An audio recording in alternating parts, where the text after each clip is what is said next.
साथियों नमस्कार।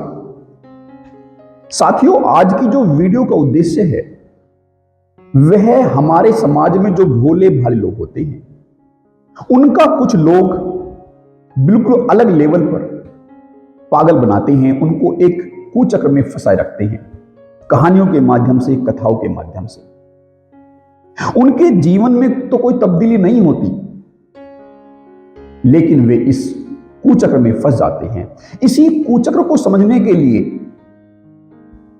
आज जो यह वीडियो है, इसमें हम एक कहानी के माध्यम से उन सभी लेयर्स को जानने का प्रयास करेंगे जिन लेयर्स को वे कथावाचक हमें बताते नहीं हैं। और बताएंगे भी कैसे? उन्होंने न तो कोई साधना की होती है, नहीं वे साइकोलॉजी को समझते हैं। तो जब उन्हें खुद ही नहीं पता होता तो वे हमें बताएंगे क्या? उनका तो बस मकसद, जो अंतिम मकसद, लक्ष्य होता है वह धन ऐंठना होता है। हमारे अंदर डर बैठाकर धन ऐंठना होता है। इस आज के वीडियो का उद्देश्य है कोई कथा वाचना नहीं है। इसका उद्देश्य इस कथा के पीछे का जो रहस्य है, जो हम नहीं समझ पाते, इस कथा का जो सार्थक परिणाम होता है या नहीं होता, उस सब को हम एक एक करके जानने का प्रयास करेंगे। क्योंकि यह कथा बहुत पुरानी है, यह स्कंद पुराण के रेवाखंड से ली गई है।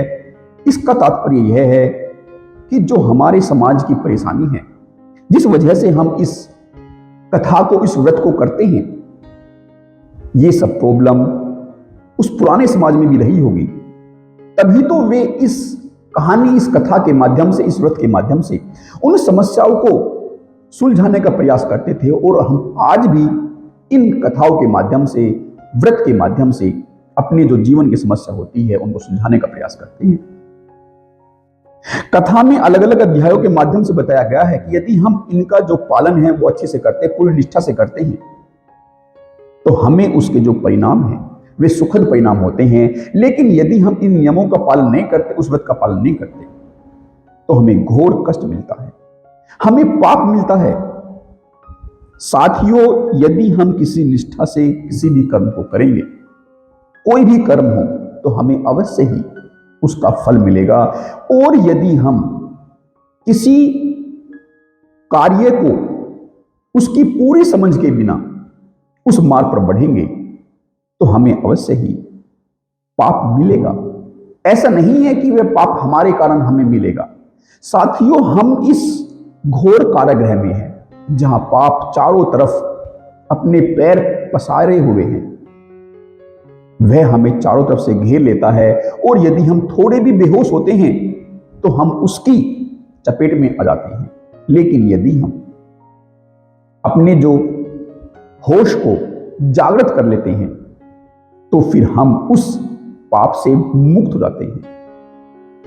हमारी जो अधूरी समझ होती है वह हमारी बेहोशी को नहीं तोड़ती, लेकिन जो गहरी समझ होती है वह हमारे होश को जागृत करती है। इसलिए हम उस पाप से बच जाते हैं। अन्यथा जो हमारी तरफ, चारों तरफ पाप फैला होता है, हम उसके चंगुल में फंस जाते हैं। साथियों, इसमें अलग अलग अध्याय हैं और पहले अध्याय में यह बताया गया है कि भगवान की जो पूजा है, सत्यनारायण की भगवान की पूजा है, वह किस भांति से करनी चाहिए। इसमें जो पूजा स्थल होता है उसको पवित्र करके वहां भगवान को एक चौकी स्थापित करके वहां उनकी प्रतिमा को स्थापित करना होता है।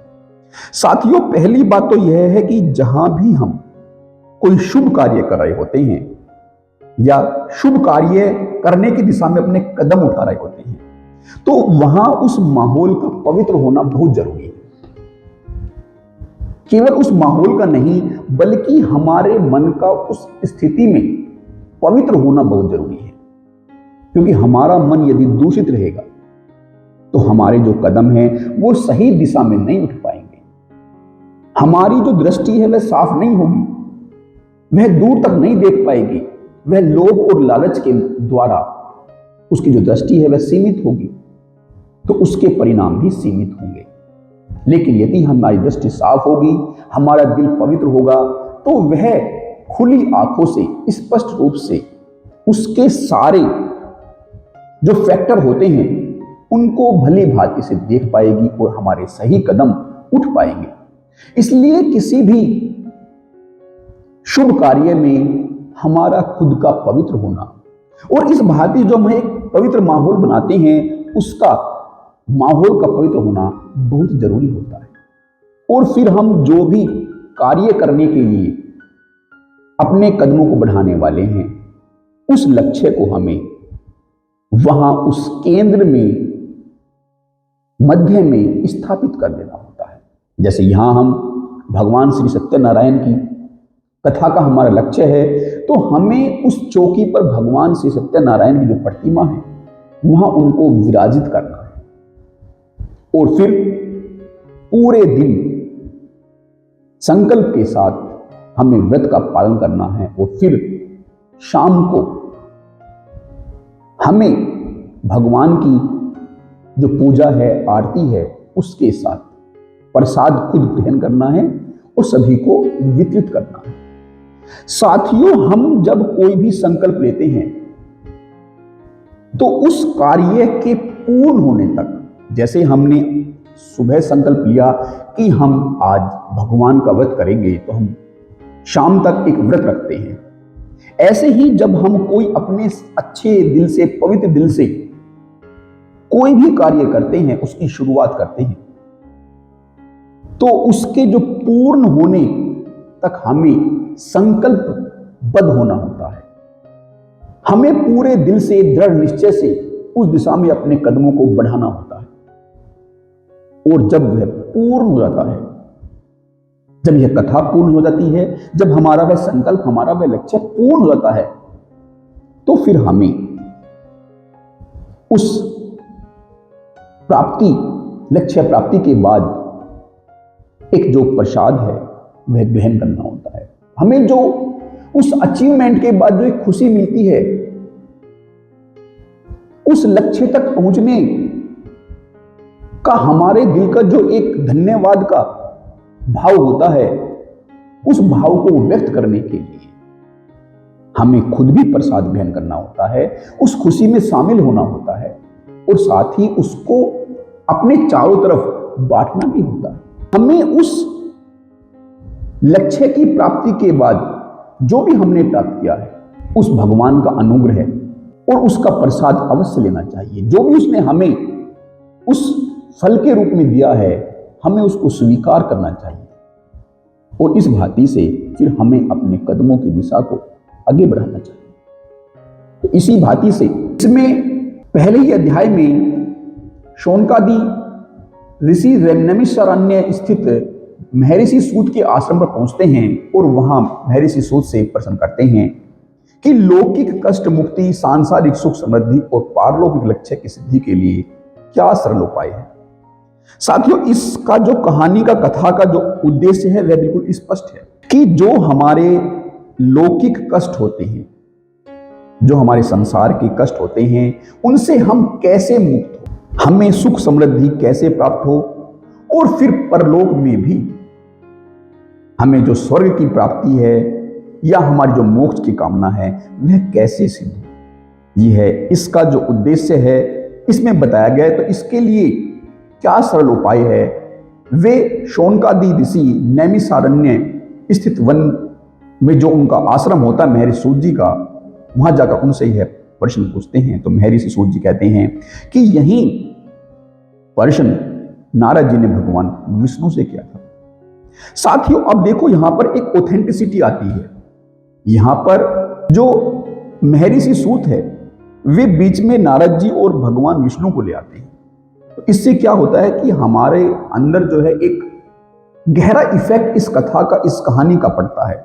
हमारा जो विश्वास है वह दृढ़ होता है कि यह कहानी केवल किसी ऋषि ने नहीं बनाई है, यह कहानी भगवान ने नारद से कही है और उस जरिए से महर्षि सूत जी हमें बता रहे हैं। तो उसकी एक ऑथेंटिसिटी के कारण हमारा जो विश्वास है वह दृढ़ होता है।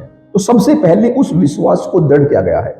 ऐसे ही जब हम कोई भी अपना कोई शुभ कर्म करते हैं तो हमें अपने विश्वास को दृढ़ करना होता है, क्योंकि हमारे विश्वास में जितनी दृढ़ता होगी उतने ही दृढ़ रूप से हमारे जो कदम हैं वे आगे बढ़ पाएंगे। तो यह हमारा प्रथम एक लक्ष्य होता है कि हमें दृढ़ विश्वास के साथ आगे बढ़ना होता है।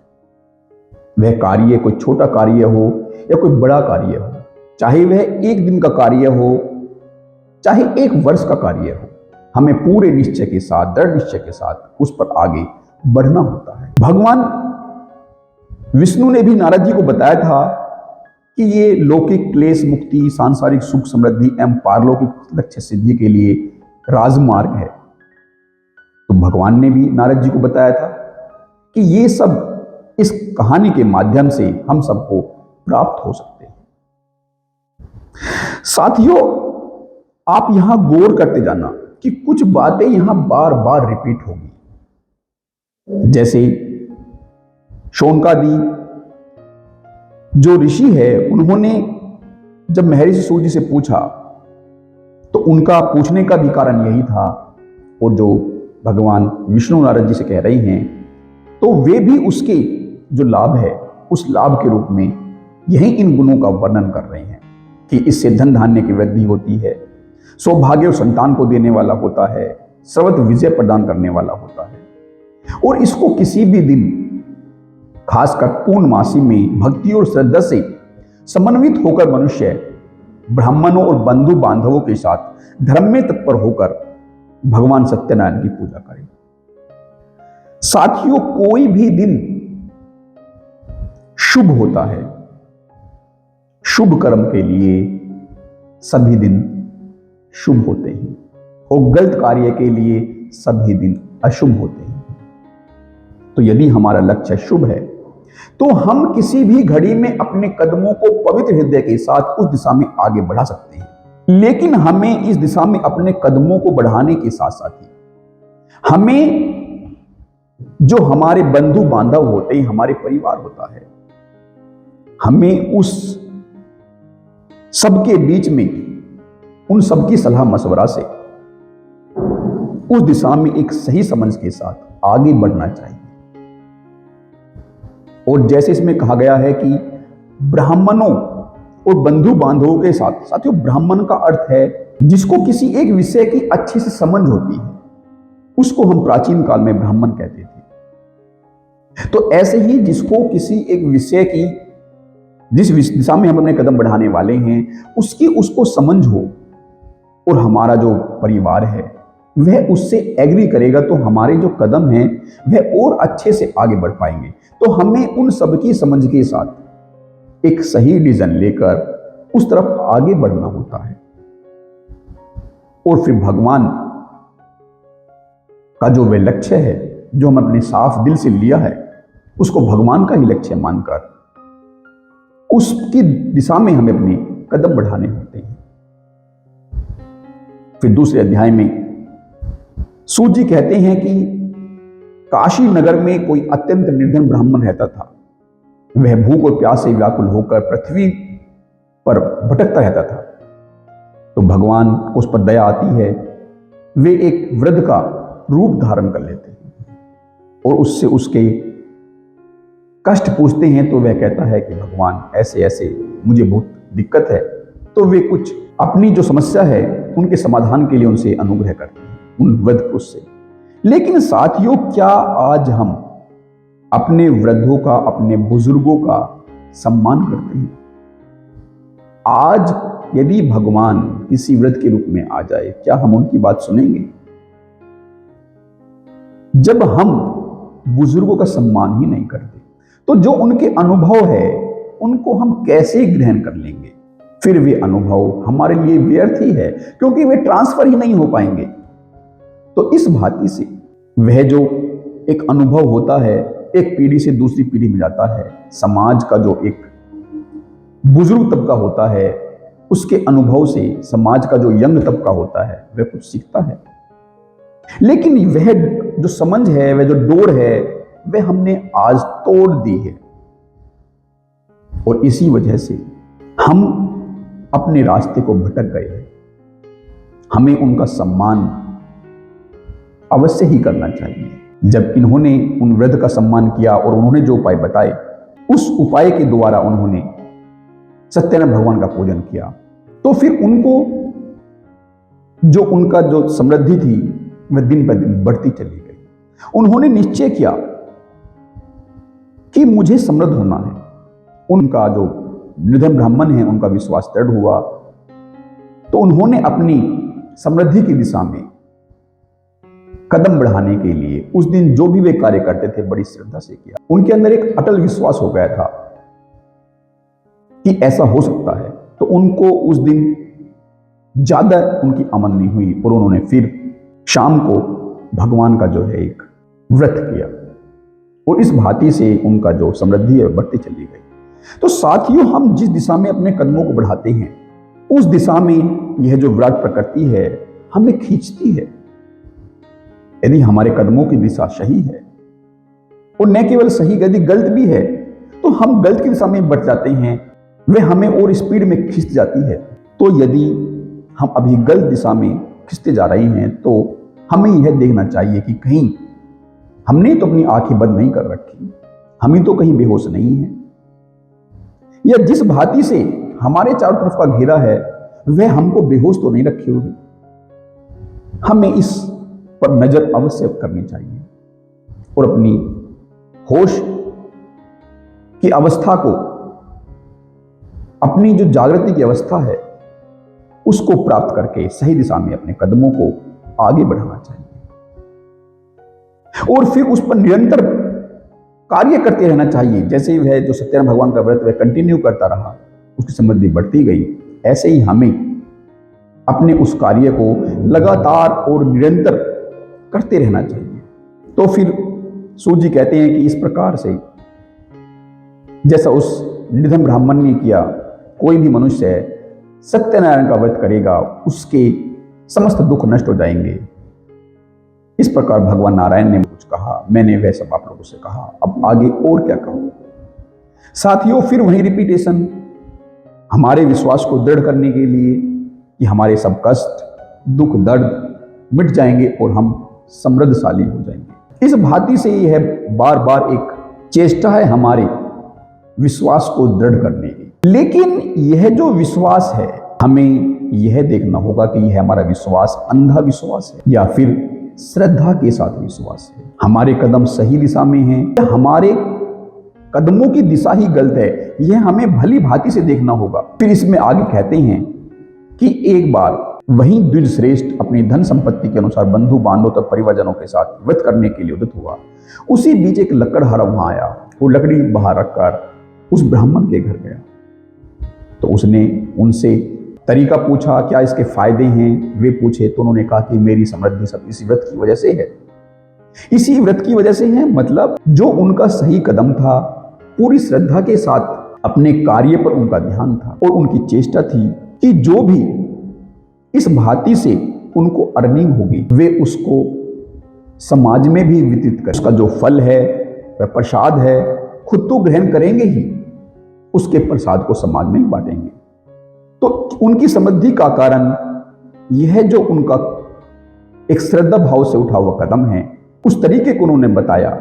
साथियों, ये सब एक तरीके हैं, एक केंद्र बिंदु होते हैं हमारी चेतना को वहां पर लेकर आने के। ये इन व्रतों के नाम अलग अलग हो सकते हैं, लेकिन हमारे ध्यान को उस तरफ आकृष्ट करने के ये सब तरीके होते हैं कि हमारा जो ध्यान है वह सही लक्ष्य की तरफ पूरी श्रद्धा के साथ, दृढ़ निश्चय के साथ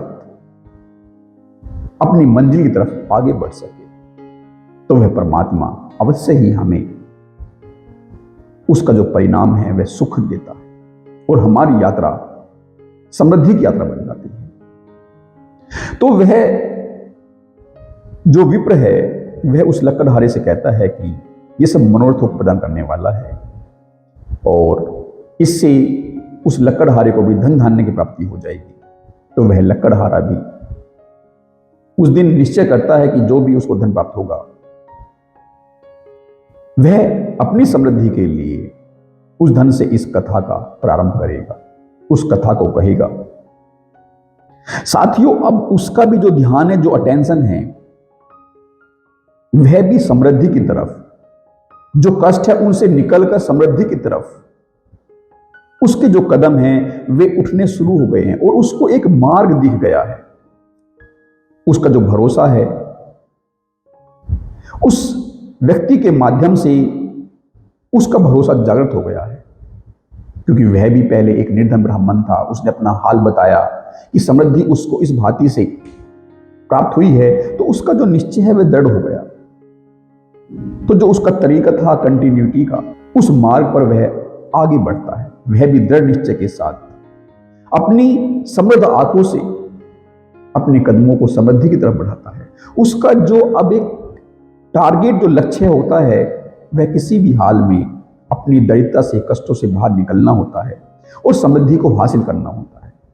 तो अब उसका जो लक्ष्य है उस पर उसका दृढ़ विश्वास हो गया है। उसके अंदर एक उम्मीद जगी है कि किसी भी भांति से उसको अब इससे बाहर निकलना ही है। तो उसको एक तरीका मिल गया है। और साथियों, जब हमारे कदम बढ़ जाते हैं तो फिर हर तरीका हमें उपयोगी, हमारे लिए वह सहायक होता है। तो इस भांति से वह भी व्रत को करने लगा और वह धन पुत्र से संपन्न हो गया और इस लोक में अनेक सुखों का उपभोग कर अंत में वैकुंठ लोक चला गया। तीसरे अध्याय में वर्णन होता है उल्कामुख नाम के राजा का कि वह एक दिन अपनी धर्मपत्नी के साथ भद्रशिला नदी के तट पर सत्यनारायण का व्रत कर रहा था। तो वहां पर एक साधु नाम का बनिया आता है और वह अपनी नाव को वहीं समीप में स्थापित करके राजा से पूछता है कि आप क्या कर रहे हैं। तो वह उल्कामुख नाम का जो राजा है वह उसे कहता है कि वह पुत्र प्राप्ति के लिए इस व्रत को कर रहा है। तो वह जो साधु नाम का बनिया है वह भी कहता है कि मेरे भी कोई संतान नहीं है, तो आप मुझे इस व्रत का विधान बताइए, मैं भी करूंगा। तो इस भांति से वह जो साधु बनिया है वहां से प्रसाद लेकर अपने घर पहुंचता है। वहां अपनी घरवाली को बताता है कि ऐसे ऐसे जब हमारे संतान की प्राप्ति होगी तो फिर मैं इस व्रत को करूंगा। साथियों, अब यहां थोड़ा तरीका बदल गया है। अब जो उसने इस मार्ग पर बढ़ने का जो समय है वह स्थगित कर दिया है। अभी वह जिस भांति से चल रहा होता है, अपने जीवन को यापन कर रहा होता है, जो तरीका उसका होता है वह उसी तरीके से आगे बढ़ता है। और जो नया तरीका उसको भी मिला था उसने उसको स्थगित कर दिया है कि जब उसको कोई संतान प्राप्ति होगी तब वह इसको करे। तो उनको 10वें महीने में एक संतान की प्राप्ति होती है और फिर जो उनकी पत्नी है लीलावती वह कहती है कि अब आप इस व्रत को करिए। तो फिर वह साधु बनिया पुनः उसको स्थगित कर देता कि इसके विवाह पर करो। साथियों, जब हम किसी सही कार्य को, उसके सही तरीके को जानते हैं तो केवल जानने भर से ही हमारा जो फल है वह बदल नहीं जाता। हमें उस पर कदम बढ़ाने होते हैं, सही मार्ग पर हमें चलना होता है, तभी हमें उसके सही परिणाम, सार्थक परिणाम मिल पाते हैं। लेकिन हम यदि जानबूझकर भी उस मार्ग को जानते हुए भी उस पर अपने कदमों को नहीं बढ़ाते तो हमें सार्थक परिणाम प्राप्त नहीं होते, क्योंकि हमारा जो अभी ढर्रा होता है वह परिस्थितियोंवश टेढ़ा मेढ़ा होता है। वह उन दुष्प्रभावों से भ्रमित होता है, तो हमसे गलतियां हो ही जाती है और जब गलतियां होगी तो उसके परिणाम भी गलत होते हैं। लेकिन यदि हम समय रहते कोई सही मार्ग का चुनाव कर उस पर आगे बढ़ जाते हैं तो फिर गलतियों की संभावना है वह बिल्कुल कम हो जाती है, न्यून हो जाती है। तो जो परिणाम है वे सार्थक परिणाम आने स्टार्ट हो जाते हैं। तो साथियों, इस भांति से वह उसके विवाह पर भी भूल गया। तो अब उसको उसका जो दुख था, जो कष्ट था, वो उसको मिलना ही था, क्योंकि उसने अपने ढर्रे को नहीं बदला, वह पुराने ढर्रे पर चलता रहा। तो वे एक दिन अपने दामाद के साथ एक नगर में व्यापार के लिए जा रहे होते हैं। तो वहां पर जो राजा होता है चंद्रकेतु, उसका माल चुराकर दो चोर जा रहे होते हैं। तो पीछे से जो राजा के सैनिक आ रहे होते हैं उनसे डरकर उस माल को वहीं जहां वे दोनों व्यक्ति ठहरे हुए थे वह साधु बनी अपने दामाद साथ ठहरा हुआ था, वहीं पर वे चोर उस धन को वहां छिपा कर लेते हैं। तो फिर जो वे सैनिक है वे समझते हैं कि यही है वे चोर जो धन चुरा कर लाए हैं। तो वे उन दोनों को राजा के समीप प्रस्तुत करते हैं और कहते हैं कि देखो हम 2 चोर पकड़ कर लाए हैं। तो राजा उनको कारागृह में डाल देता है। वे दोनों साधु बनिया और उसका दामाद अपनी बारे में उनको काफी बताते हैं। वे कहते हैं कि उन्होंने चोरी नहीं की, लेकिन उनकी कोई नहीं सुनी जाती। साथियों, जब परिस्थितियां विकट होती हैं तब कोई हमारी नहीं सुनता, और हमारी तो परिस्थितियां होती ही विकट है। आप हाल देखो कि यदि गलती से कोई कदम उठ जाता है किसी व्यक्ति से, तो फिर वह कोर्ट कचहरी के चक्कर लगा ही रहता है, क्योंकि वहां पर इतने पेंडिंग केस होते हैं। तुम सही हो या गलत, वहां इतने केसों की पेंडिंग है कि उसका निर्णय हो ही नहीं पाता। हमारी जो सभी स्थितियां है, परिस्थितियां है, वे बहुत भयावह है। वे एक जाल है, एक ट्रैप है। वहां भगवान तो छोड़ो, समाज ही हमारी नहीं सुनता। जो उस कद पर, उस कुर्सी पर, उस पोस्ट पर बैठे हुए हैं, वहां तक ही हमारी आवाज नहीं पहुंच पाती, क्योंकि सही भांति से सिस्टम के अंदर जितनी स्ट्रेंथ होनी चाहिए सभी केसों की सुनवाई के लिए, वह स्ट्रेंथ नहीं होती। यह जाल, यह ट्रैप बनाकर जानबूझकर हमें इसमें फंसाए रखा जाता है ताकि हम इन्हीं उलझनों में फंसे रहें। तो हमारी कोई सुनवाई नहीं होती, और हमारी जो सजा है वह सजा हम जीवन में जीते रहते हैं। तो इस भांति से वह भी जो है वो सजा वहां जी रहा था, ये दोनों। तो भगवान की कृपा से, भगवान की कृपा के, भगवान के प्रकोप से जो उनका घर था जहां वे लीलावती और कलावती रहती थी, वहां भी उनका जो धन है वे चोर चुरा कर ले जाते हैं। साथियों, ऐसा होता ही है। जब जो परिवार होता है उसका जो एक आश्रय होता है वह यदि टूटता है, बिखरता है, तो जो परेशानी है, जो कष्ट है, वे और ज्यादा बढ़ते जाते हैं। तो साथियों, यहां भी यही हुआ। उनका जो धन है चोर चुरा कर ले गए। तो एक दिन की बात है, जो उनकी पुत्री है कलावती, वह रात को कहीं से तना कथा सुनकर आती है। तो उसकी मां पूछती है कि बेटी इतना तो कहा थी। तो वह कहती है कि ऐसे ऐसे मैंने कथा सुनना ही थी। तो फिर जो लीलावती है, जो उसकी मां है, उसको ध्यान आता है कि कहीं हमने भी भगवान का जो कथा है वह उसके बारे में बोला हुआ था और हमने उसको पूरा नहीं किया। तो कहीं ऐसा तो नहीं है कि हमें उसकी वजह से ही ये सब कष्ट झेलने पड़ रहे हैं। साथियों, अवश्य ही जब हम कोई उचित मार्ग जानते हैं लेकिन उस पर अपने कदमों को नहीं बढ़ाते, तो अवश्य ही हम अपने जीवन में कष्टों को आमंत्रित कर लेते हैं। कष्ट तो वहां होते हैं, लेकिन हम उनसे छूट सकते थे, लेकिन क्योंकि हमने उन सही दिशा में कदमों को नहीं उठाया होता, तो इसलिए हम छूटते भी नहीं हैं। तो इसलिए हम उन दुखों की चपेट में आ जाते हैं।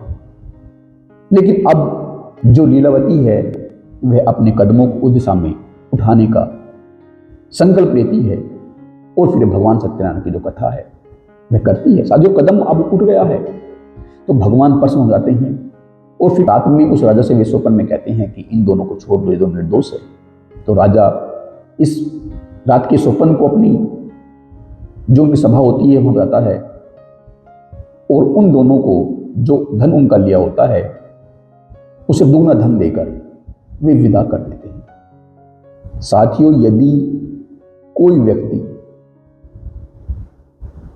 जो ऊंचे पद पर, ऊंची प्रतिष्ठा में व्यक्ति है, उसके संपर्क में आता है और उसके अगेंस्ट वह रहता है, या तो जो ऊपर वाला व्यक्ति है, जो ऊंचे पद पर है, वह व्यक्ति उसकी बात को नहीं सुनता, समझता, या नीचे वाला व्यक्ति उनके अनुकूल नहीं होता, तो वह जो ऊपर की जो पद और प्रतिष्ठा पर जो व्यक्ति है, जिसे हम अपना नेता कहे, वह उस व्यक्ति को कुचल कर रख देता है। लेकिन यदि वह जो नीचे वाला व्यक्ति है किसी भांति से उसकी लय में आ सके तो फिर वह उसको धनवान भी बना देता है। ऐसा आप देखते हैं, समाज में देखते हैं कि जो जो व्यक्ति इन पद वालों की, प्रतिष्ठा वालों की, इन नेताओं की एक लय में आ जाते हैं तो फिर उनको धनवान बना देते हैं। लेकिन इस धनवान बनने के लिए उन्हें अपनी जो आत्मा है वह बेचनी होती है, क्योंकि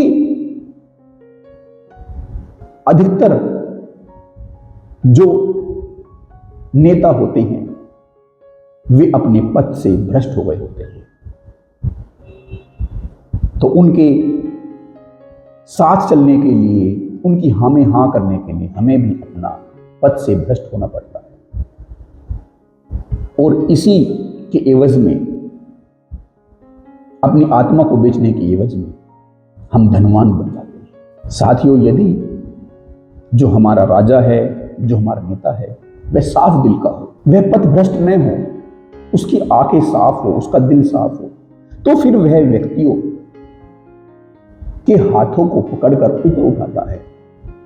वह तब भी समाज को समृद्ध बना देता है, क्योंकि अब उसकी नीयत दूसरी तरीके से काम करती है। वह सबको उठाने में विश्वास करता है। तो यदि जो हमारा नेता है, जो पद प्रतिष्ठा वाला व्यक्ति है, उसकी नीयत साफ हो, तो भी वह समाज के जो कुंठित वर्ग होता है, दबा कुचला वर्ग होता है, उसको उठाने की पूरी सामर्थ्य रखता है और वह अपने अच्छे निर्णयों से उनको उठाता भी है। तो इस भांति से वे राजा उनको दुगना धन देकर विदा कर देते हैं और वे फिर अपने घर के लिए निकल जाते हैं। तो भगवान उनकी परीक्षा लेने की सोचते हैं कि चलो इनकी परीक्षा लेता हूं कि ये अब इनके अंदर कुछ तब्दीली आई है या नहीं। तो वे जब जा रहे होते हैं नाव पर, उन्होंने अपना धन रख दिया होता है, तो वह उसी नाव के समीप बैठे होते हैं। तो भगवान वहां एक अपना भेष बदलकर, वैश्य का भेष बदलकर आते हैं और उनसे पूछते हैं कि तुम्हारी नाव में क्या रखा हुआ है। तो वे कहते हैं कि हमारी नाव में तो बेल पत्ते आदि रखे हुए हैं, क्या तुम्हारी धन लेने की इच्छा है? साथियों, यहां जो उन्होंने झूठ बोला है, आप समझ रहे होंगे कि ये झूठ किसी दूसरे से बोला है। साथियों, कोई भी झूठ हम दूसरे से बाद में बोलते हैं, पहले वह झूठ हम खुद से बोलते हैं। और ऐसा नहीं है कि झूठ हम एक बार में बोल देते हैं, यह एक पूरा प्रोसेस होता है। हम झूठ बोलते हैं, झूठ के बाद झूठ के बाद झूठ बोलते हैं, और वह जो एक झूठ का प्रक्रम होता है, वह प्रोसेस होता है, वहीं हमें उलझा देता है। वहीं जो हमें परिणाम मिलने होते हैं, वे परिणाम हमारे झूठ की वजह से नहीं मिल पाते। वे जो अच्छे परिणाम होते हैं, वे फिर गलत परिणामों में बदल जाते हैं, क्योंकि हमारा फिर जो माइंड है, हमारे सोचने की जो दिशा है, हमारा जो नजरिया है, जो हमारा आउटलुक है, वह बदल जाता है। तो ऐसे ही यहां उनके नजरिए, जो अभी एक गलत दिशा में सोच रहा था उनका नजरिया, उस नजरिए ने उनकी जो नाव है उसको डुबो दिया, उसको अंतर्ध्यान कर दिया। वे देख ही नहीं पाए।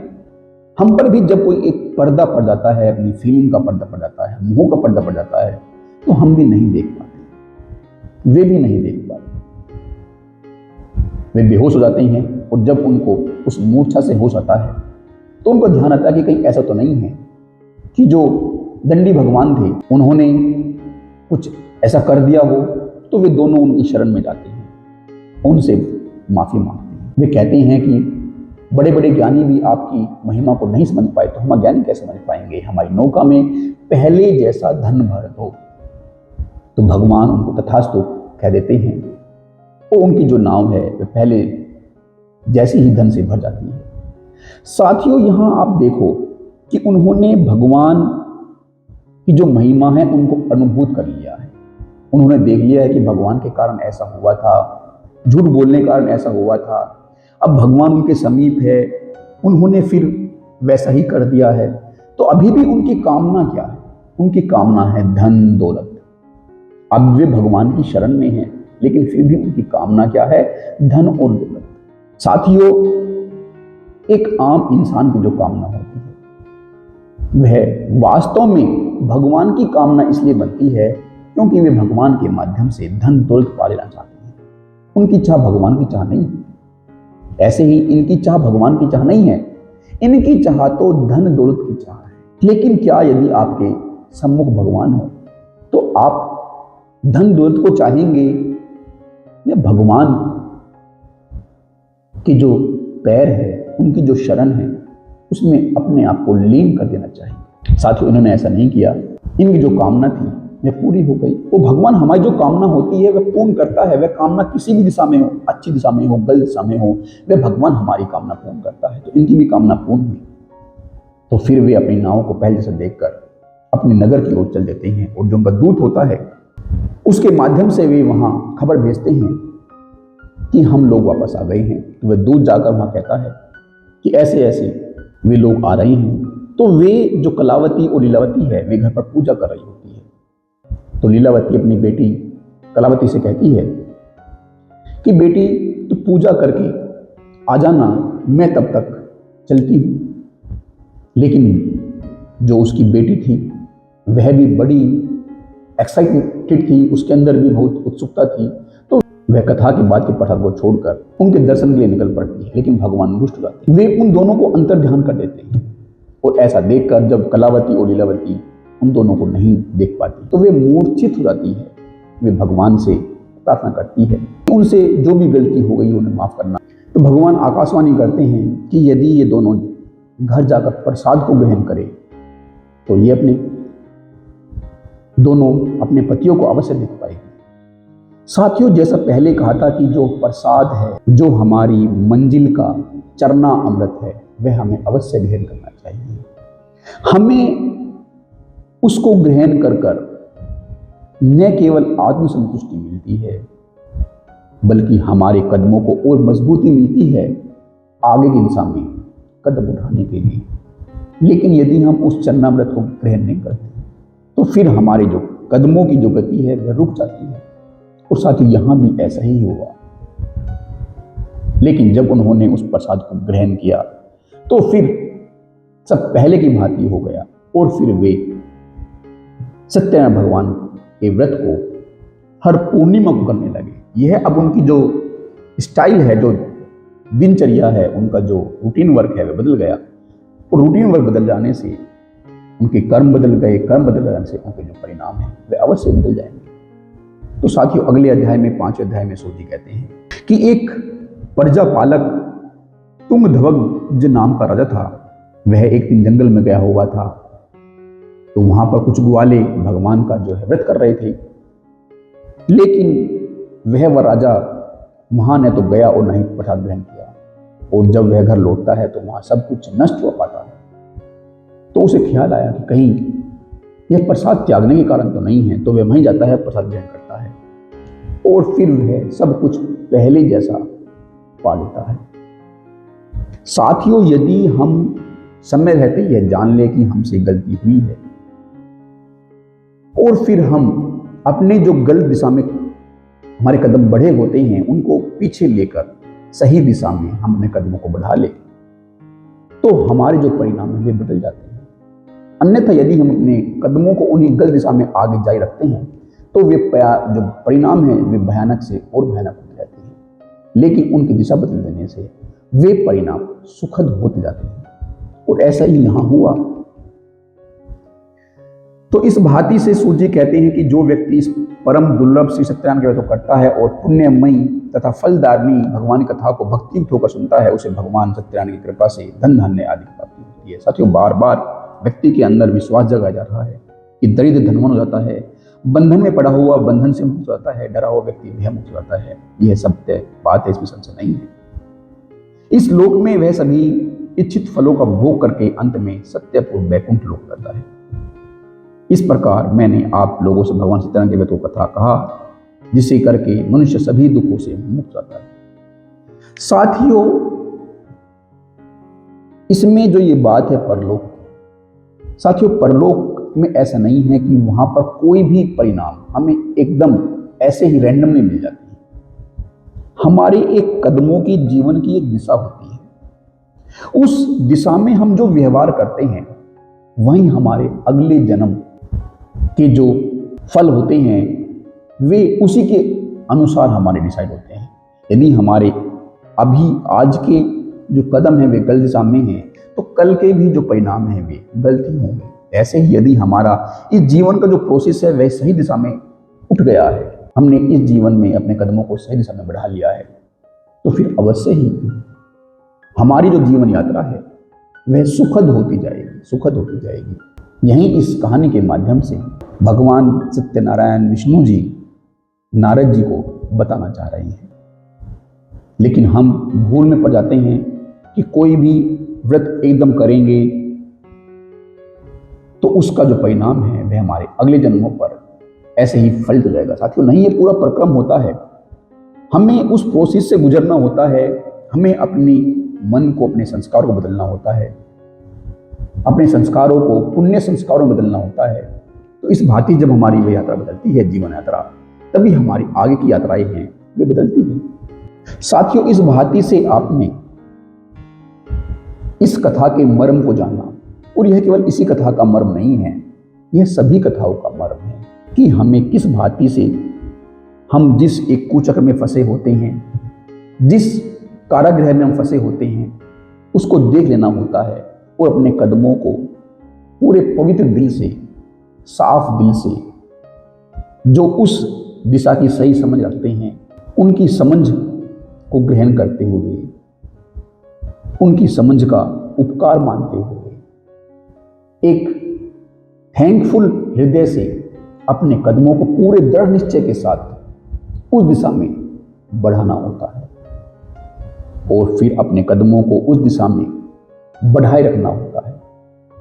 और फिर जब हम उस मंजिल को प्राप्त कर लेते हैं तो फिर हमें उस जो मंजिल का जो भगवान ने हमें एक प्रसाद, एक फल दिया है, उसको बड़े ही सहर्ष से स्वीकार करना होता है। और न केवल स्वीकार करना होता है बल्कि हमें उसका जो फल है, उसकी जो कुछ किरणें हैं, वे हमें अपने समाज में भी बिखेरनी होती है। तभी हमारी जो आत्मा है वह एक पवित्र यात्रा पर निकलती है।